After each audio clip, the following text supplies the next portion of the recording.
এবার হচ্ছে 4 কেজি মাস হ্যান্ড করছে একটা স্ট্রিং এর দ্বারা, আর 4 কেজি মাসটা থেকে একটা 6 কেজি মাস হ্যান্ড করছে একটা স্ট্রিং এর দ্বারা।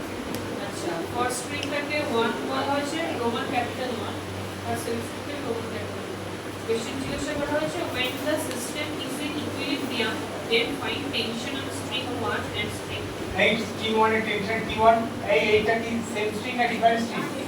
এই ডিফারেন্ট স্ট্রিং এর টেনশন সেম না ডিফারেন্ট? ডিফারেন্ট। এই পুরো সিস্টেমটা রেস্টে আছে না মোশনে আছে? রেস্টে। এই যদি রেস্টে থাকে নেট ফোর্স কত? 0। এই 6 কেজি ব্লকটা যদি কনসিডার করি নিচে কি ফোর্স? 6g। এই 6 কেজি যদি আমি এখানে লিখি 6 কেজি, নিচে হচ্ছে 6g, এই উপরের ফোর্স কি T1 না T2? এই সিস্টেম রেগুলার আছে, তাহলে T2 6g, তাহলে 60 নিউটন হয়ে গেল। এবার 4 কেজি ব্লকটা নিচ্ছি, এই 4 কেজির উপরে কি ফোর্স? T1, নিচে কি ফোর্স? 4g, আর নিচে আরেকটা ফোর্স কাজ করবে কি টেনশন কানেক্টেড আছে, তাহলে এটা T2। এই উপরের ফোর্স T1 আর নিচের ফোর্স T2 প্লাস 4g মানে 40, T2 ভ্যালু কত আছে? 60, তাহলে 60 প্লাস 40 কত?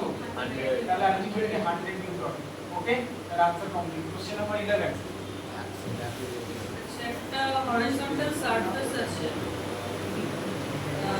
তাতে লেফট হ্যান্ড সাইডে একটা 3 কেজি মাস আছে, মিডলে একটা 4 কেজি আছে, আর সবকটি সেপারেট করা আছে একটা স্ট্রিং এর দ্বারা কানেক্ট করা আছে। 3 কেজি, তারপর 3 কেজি, 3 4 তারপরে 5। আর ফার্স্ট স্ট্রিংটাকে ক্যাপিটাল রোমান 1, সেকেন্ড স্ট্রিংটাকে capital Roman 2, 5 KG right hand সাইডে 120 নিউটন অ্যাক্ট করছে।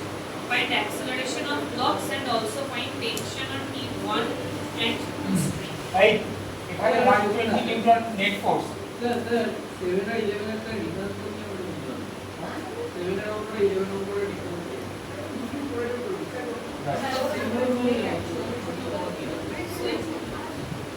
স্যার এইচডব্লিউ এই 120 নিউটন নেট ফোর্স আমরা কি জানি F net is equals to m total into acceleration of the system। এই নেট ফোর্স কত? প্রত্যেক आंसर দেবে 120। m total কত? এই সিস্টেম কত তাহলে?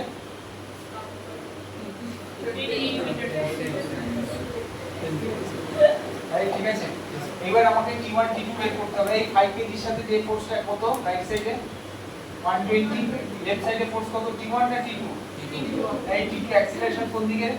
রাইট সাইডে। তার ভ্যালু কত? এই তাহলে আমরা net force mass into acceleration, এই ভালো করে বলো রাইট সাইডে ফোর্স কি প্লাস না মাইনাস? অ্যাক্সিলারেশন কোন দিকে হচ্ছে, রাইট না লেফটে? তাহলে রাইট সাইডে প্লাস লেফট সাইডে মাইনাস, তাহলে 120 minus T2 equals to 5 into acceleration 10। এই এটা যদি এই সাইডে যায় T2 ভ্যালু কত হলো? 70 নিউটন। T2 হলো। এবার T1 বের করতে গেলে কোন ব্লকটাকে নেব? 3 কেজি নিলে সুবিধা হবে, কারণ একটা স্ট্রিং আছে। এই 3 কেজি কে রাইট সাইডে যে স্ট্রিংটা আছে তার টেনশন কি T1 না T2? T1। এই লেফট সাইডে কোনো ফোর্স আছে? লেফট সাইডে কোনো ফোর্স আছে? লেফট সাইডে কোনো ফোর্স আছে না স্যার। তাহলে এখানে এর অ্যাক্সিলারেশন রাইট সাইডে কত? 10 মিটার সেকেন্ড স্কয়ার, তাহলে T1 is equals to mass into acceleration. T1 এর ভ্যালু কত? 30 নিউটন। আমি প্রথম থেকে একটা কথা বলেছি যে এইটা ফোর্স, তার থেকে যত দূরে যাবে টেনশন বাড়বে না কমবে? কমবে। তাহলে এখানে টেনশন দেখো বেরিয়েছে 70, আর এখানে টেনশন দেখো 30। এর পরে যদি আরেকটা স্ট্রিং থাকতো তাহলে লেস দ্যান 30। No wait,